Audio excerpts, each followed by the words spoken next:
Hello everybody, this is Dr. Tausman, and I'm going to try to provide a brief, kind of to-the-point review or basic story of information about how neurons work and kind of the mind-body issue. So we're going to start things off with the outline, and the first thing we're going to talk about is this philosophical idea in physiological or biological psychology having to do with the relationship between mind and body. Have you heard of this situation before? It's the relationship between the mind, those would be mental states, emotional states, sensations, perceptions, and body. What's going on with all these neurons? Is there a relationship between what happens mentally and what happens at a neuronal or physiological level? Now, what do you think about that? Do you think there is a link between mind and body? Well, the first person to really come up with a strong idea about that, or one of the first people, was a guy named Descartes, a long time ago, a couple hundred years ago. And Descartes basically came up with the idea, before science started, that mind and body are completely separate. The mind is all the mental and emotional things going on, and it is completely separate from the body. When Descartes came up with this particular claim, this actually allowed psychologists, religious people, spiritual people to kind of take care of people's minds, and it allowed physicians and healthcare providers to kind of take care of the body. So that position is called dualism.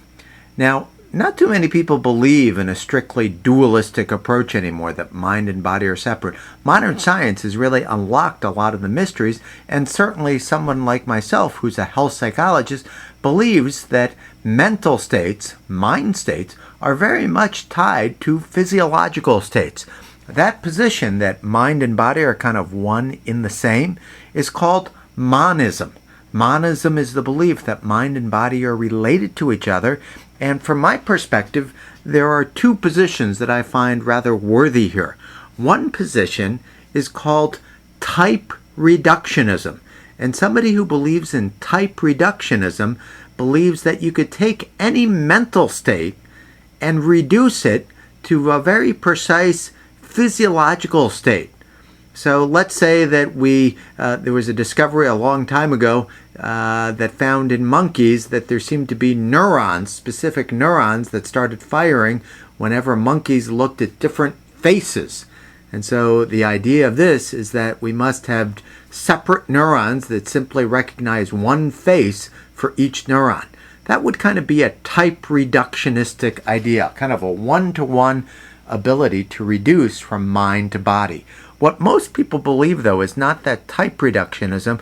Most people believe in something called token reductionism, that there is a link between mind and body, but it's not a one-to-one relationship, that you can't just take any psychological state like depression and say, oh yeah, here are the 5 things going wrong with your neurotransmitters and your action potentials. That there is a relationship between mind and body, but it is simply not a one-to-one relationship.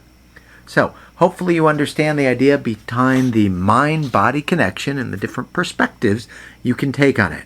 Now, before I close this particular recording out, I also want to share Roman numeral 2 here, just a little overview of how neurons actually work. We know a whole lot about neurons now, and if you look at the couple of pictures there, in the first picture, it kind of shows a cell body at the center. Those little branches going out, those are the dendrites. And so what we know is when somebody actually has electricity going through the brain, the idea is the dendrites collect the electricity, and if there's enough electricity, it'll summate in the cell body, and if you get enough electricity in the cell body, that will cause an action potential to be sent down the axon. And that's what the top picture is actually showing you. So it's an electrical charge that started and generated down the axon. And then at the end of the axon, if you look at the picture of the synapse, there is a little gap right at the end of the axon. That's called the presynaptic region right before it. And it turns out the electricity causes those neurotransmitters that are stored there in the synaptic vesicles to release the neurotransmitter. They go across the synapse. They bind at the next receptor, and then they might start the electrical activity all over again.